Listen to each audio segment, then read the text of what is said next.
Jim Jarmusch qui fait un film de zombies, sur le papier ça donne envie, dans les faits, c'était pas la peine.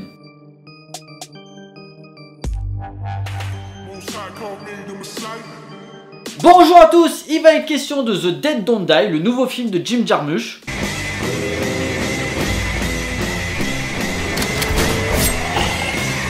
L'histoire se passe dans la petite ville de Canterville. Des événements bizarres commencent à arriver. En effet, la lune est omniprésente, il fait jour à des horaires où il est censé faire nuit et les animaux commencent à avoir un comportement assez violent. Personne ne trouve d'explication pour régler le problème et tout va s'aggraver lorsque les morts sortent de leur tombe pour attaquer les vivants. Les 3 flics du comté, aidés par une mystérieuse écossaise, vont tout faire pour les vaincre et arranger la situation. Alors autant le dire tout de suite, je suis pas un gros fan de Jim Jarmusch. Disons que j'aimais sa période des années 90 avec Deadman ou Ghost Dog qui est mon film préféré de sa filmo. Mais disons que ces dernières années il est parti dans un tripoteur je veux la touche qui me parle pas du tout, comme Only Lover Left Alive ou encore Patterson. Et là c'est pareil avec ce film, j'y arrive pas parce que Jim Jarmusch te propose un discours méta blindé de références, mais qui ressemble plus à un gros fan film de zombies plutôt qu'à un vrai film de zombies. Qui en plus, pour en rajouter une couche, le réalisateur cite ses propres films. Le réalisateur pose un regard sur une Amérique anti-Trump mais sans réelle dimension politique. Incapable de commenter une vraie réflexion sur le monde car son discours est obsolète. Car même le thème du zombie est traité par-dessus la jambe. Voulant rendre hommage à George Romero parce que tu fais un film de zombies et comme c'est le maître du film de zombies, ben forcément t'es obligé de le citer comme si c'était la seule référence, mais passons. Il te cite La Nuit des Morts Vivants, à un moment t'as 3 jeunes qui sont en voiture et en fait la voiture c'est une Pontiac Tempest qui était la voiture utilisée au début du film. Ou encore Dawn of the Dead où à un moment t'as les zombies, au lieu d'attaquer forcément les gens, en fait ils sont en train de faire des actions qui leur rappelaient leurs souvenirs quand ils étaient vivants. Mais c'est juste là pour respecter les codes et c'est juste de la citation gratuite. Quand Romero utilisait des zombies dans Dawn of the Dead pour les mettre dans un centre commercial, ça avait du sens. Là c'est juste pour faire plaisir aux fans. Mais outre Romero, t'as un gros banc de la pop culture que Jim Jarmusch met en avant. À un moment t'as un flic joué par Adam Driver qui a un porte-clés Star Wars parce que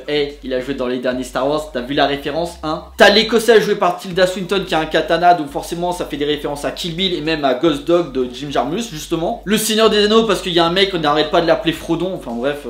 C'est assez gratuit tout ça. Et même son cinéma lui-même, parce que je parlais de Ghost Dog, mais t'as aussi des références à Stranger Than Paradise ou encore Only Lover Left Alive. Et le fait de reprendre des acteurs habitués aux réalisateurs comme Adam Driver, Tilda Swinton ou encore Bill Murray, qui sont tous excellents, mais c'est pas le problème. Au casting, ça fait plaisir de revoir Steve Buscemi, Danny Glover ou même Selena Gomez, qui a un petit rôle mais qui joue bien dans l'ensemble. Il est là à porter un jugement sur l'humain avec Twitter, Facebook et le téléphone portable pour dire qu'on est tous des zombies et qu'on avance vers notre autodestruction. Cool le message, c'est juste que t'as 10 ans de retard et en plus il y a des films qui ont déjà traité le sujet et qui l'ont fait bien mieux que toi. Sur l'humour, puisque je rappelle le film c'est quand même une comédie horrifique même si c'est rare que tu rigoles, il y a quand même des scènes qui sont réussies que quand il arrête de s'auto-citer et qui fait du vrai cinéma ça marche. La première nuit où t'as 2 zombies dont l'un est joué par Iggy Pop qui commence à attaquer un restaurant marche plutôt bien.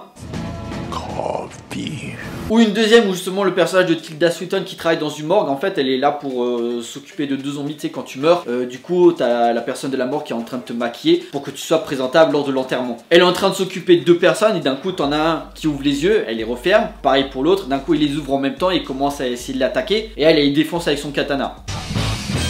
Oh my... Are you in this together? Il y a des effets de style qui marchent et qui essaient de donner quelque chose au propos même si ça suffit pas sur 1h40. Il y a aussi une scène où au moment tu suis 3 jeunes qui sont dans un pénitencier pour ados et en fait t'as les zombies qui commencent à les attaquer et en fait ils sont enfermés dans une salle et tu vois les zombies de l'autre côté, tu sais qu'ils sont là et en fait tu les vois avec les bras qui essaient de péter les fenêtres. Voilà, il y a un beau petit travail de lumière sur le décor qui marche plutôt bien. Il y a un délire totalement what the fuck vers la fin avec le personnage de Tilda Swinton qui plutôt que d'aider Cliff et Ronnie, les 2 flics joués par Adam Driver et Bill Murray, t'as un vaisseau spatial qui débarque de nulle part et qui la ramène chez elle. C'est justifié à aucun moment et c'est juste là pour confirmer que à la fin vous êtes tous baisés. On dirait que le mec il cite même Plan 9 from Outer Space de Ed Wood, considéré comme le pire film de tous les temps où t'avais des extraterrestres qui pour envahir la terre, ils faisaient réveiller les morts pour attaquer les vivants quoi. Il en est jusque là, ça apporte rien et c'est juste là pour réveiller les spectateurs alors que ça fait déjà 1 heure qu'il se fait chier. Surtout qu'en plus pour accentuer son discours totalement inutile, t'as Bob l'ermite superbement joué par Tom Waits qui survit. Pourquoi? Pourquoi? Parce qu'il a pas de wifi, ni de téléphone portable, ni de réseaux sociaux, ni de voiture, il vit en forêt. Décalé de tout, sauf que monsieur utilise son téléphone pour appeler les secours ou utiliser les réseaux sociaux pour dire hey, regardez chez nous il y a une invasion de zombies, aidez-nous, ça serait pratique monsieur Jarmuche. Pour moi, j'ai l'impression de voir un vieux papy qui méprise son sujet et la tradition dans laquelle il s'inscrit. J'ai l'impression aujourd'hui que pour faire un film de zombies, il faut juste faire de l'hommage, tellement il semble désintéressé de l'univers qu'il investit et porte un regard un petit peu hautain sur la série B. C'est juste un ramassis de clichés genre couper les têtes, les résurrections, et il met plus en avant son cinéma et ses thématiques plutôt que d'avoir une narration cohérente pour le récit. Bref, son film ne fait pas peur, il est pas drôle et son discours est juste dépassé. Et les zombies arrivent que vers la dernière demi-heure, avant cela on se tape des dialogues sans grand intérêt parce que tu tapes des personnages totalement désincarnés dont certains cassent même le 4e mur. Genre à la fin justement t'as Cliff et Ronnie qui sont dans une voiture coincés par des zombies et il fait ouais ça va mal finir. Mais pourquoi tu dis tout le temps ça? Parce que j'ai lu le scénario. Comment ça t'as lu le scénario? Bah ouais Jim me l'a envoyé. Où tu veux en venir comme ça? Pareil au début à un moment ils sont dans la voiture et d'un coup en fait t'as la musique The Dead Don't Die de je me souviens plus comment il s'appelle le chanteur et il fait il y en a marre de cette chanson. Bah ouais mais c'est la chanson du film. T'as une sorte de film dans le film où t'as les personnages qui jouent avec le spectateur sauf que du coup bah t'es pas investi parce que tu sais comment ça va finir. Donc t'as juste envie de dire bah crevez tous alors. Ils sont pas investis alors que je rappelle t'as quand même une invasion de zombies, t'es censé te défendre pour survivre, t'as pas envie de te faire bouffer quoi.